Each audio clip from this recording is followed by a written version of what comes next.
Today's video is going to be a little bit different. If you did watch the last video, if you did, thank you. If you haven't, you could probably notice that the editing seemed a little bit different than before. And that's because I switched my editing software, which is a pretty big step.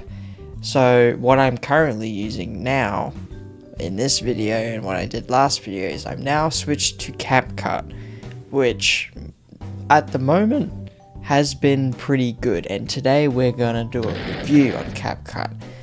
We're not gonna go too in detail, like we're not gonna list everything Capcut can do, like it's mainly just gonna be the things that I used and also just sort of how easy they were to use, because I'm not a very good editor, so I think the fact that I was able to make a video and operate it and use it in a clean way. I didn't really have too many complications. Like, honestly, the only thing I found complicated was how to make something opaque, how to make an image more opaque, but I figured that out because you can't do that.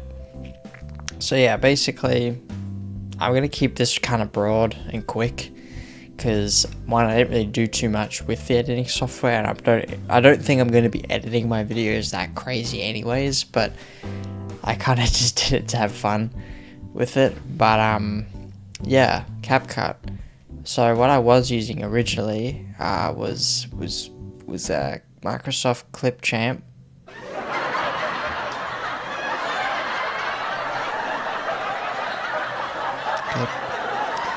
Yep. Yeah. Yep.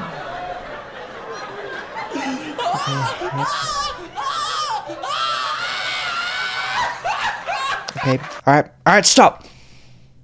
I get it. Yeah, Clipchamp kind of sucks. It's really basic, really, it's for babies. It's editing for babies, and I'm not a baby anymore. I'm a 20-year-old man, even though I don't look 20.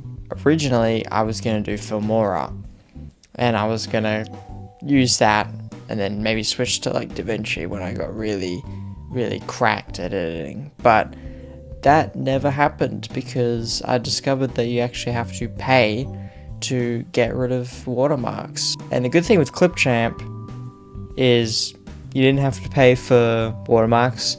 I think it's a bit embarrassing if you had a Clipchamp watermark anyways. But with Capcut,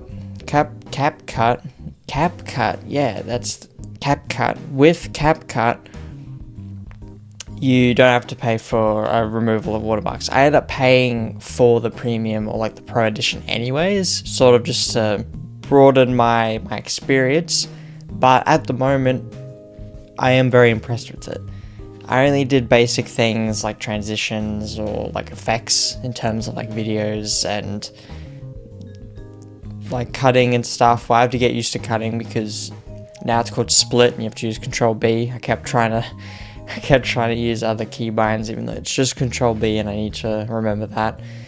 I never really had too many problems. Like, everything was sort of just a slow process of learning. The only issue I really had was, for some reason, I would try and cut out a part of like the main video, but the audio would stay the same, but the video would move downwards, like to fill the space, which was kind of weird. Like, I understand that you can't really have a gap, otherwise it's just nothing, it'll just be black. But I found that weird because it would basically unsync my video. So I basically had to put in the process in my head where, okay, I'm gonna have to trim the video first before I do anything, which that's what I ended up doing. And, you know, I think that worked. And then that's when I put all the fancy stuff in later. So, in terms of features, there's a lot. They're all good. I had issues with trying to use the tracking feature. Apparently the video length or the clip length I was trying to do the tracking with was too small. So that's unfortunate, but oh well. Maybe I'll figure that one out later. But the other stuff, pretty good. I also use Capcut on my phone for my shorts, and that one's pretty good too. Like, probably a little easier to use, probably way easier to use on the phone. But yeah, that one's good too, because it gets my shorts out and it makes them good. My shorts are popping off, by the way. I know. It's pretty cool. Text, pretty good. I do just like the feature where you can just have better looking text. Like, you did have different text styles in Clipchamp, but they just weren't very good looking. I just ended up going in with the box design just so I can make my text pop out, but I might not even need to do that anymore. I can just do a more text that pops out more, and it'll be a lot better looking. Transitions, there's a lot to look into. You can have some fun, you can have some simple, especially with the Pro Edition at least, because if you have the normal edition, you can only really do like fades and that's it, which I think is fine because that's what I used to do. But I don't know, I did have fun with it, I won't lie, and I probably won't be doing too much of that, but who knows, I could be, it's fine. Other things like filters I didn't really use. Audio settings, I did have some interesting times with just trying to like lower the volume on my music, like to a good amount. Like, I was lowering it, watching the video and realizing I can't really hear it at all, so I ended up raising it again.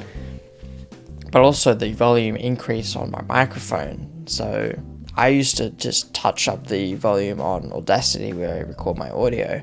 Basically, I would up the decibels slightly, or the gain on it, just so it can be loud enough so I know that I don't have to increase the volume on Clipchamp and worry that it's actually still too quiet. Now I know it'll definitely be loud enough, no matter how I record it. There were a lot of AI features in Capcut, which everyone can have their own opinion on it. For me, I didn't really use them because none of them really interested me, really. Like, there's sort of like the AI avatar, like the AI generation stuff in there. I didn't really use that. Like, the only sort of AI thing I'm pretty sure I used was to remove the background, but I don't know how AI that really is. And I don't even think that really was AI if I think about it, but I don't know. There's AI in Capcut. If that is a deal breaker for you, then I guess let you know.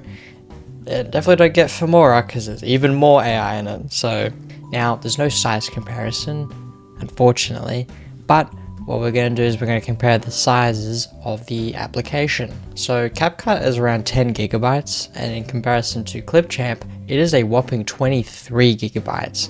Clipchamp is 23 gigs, and I was very surprised by that, especially of how little in comparison it provides than Capcut. Now, in terms of other comparisons, we're going to compare my Steam games. So in terms of the 10 gigabytes on Capcut, it is kind of comparable to a game like Drug Dealer Simulator or Rematch.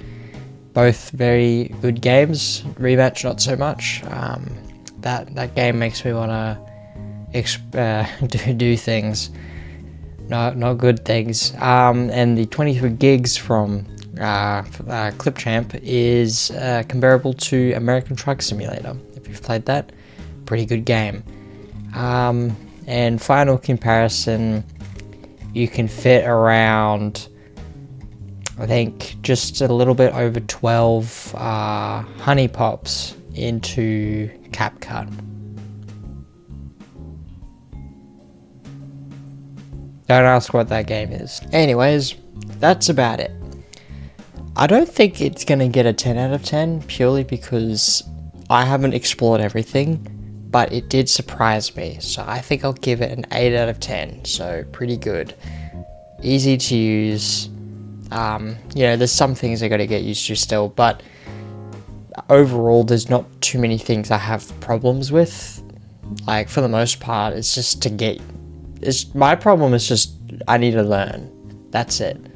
And I've learnt pretty much a lot of it, or just as much as you need to know already. So yeah, Clipchamp, won't be using it again. Ever again. Goodbye, Clipchamp. Go walk out the door, Clip Champ, and come on in, Capcut. Hell yeah. Alright, I promise to do a normal review next time. This was a bit of a talkative one, just like every other one. But thank you, and goodbye.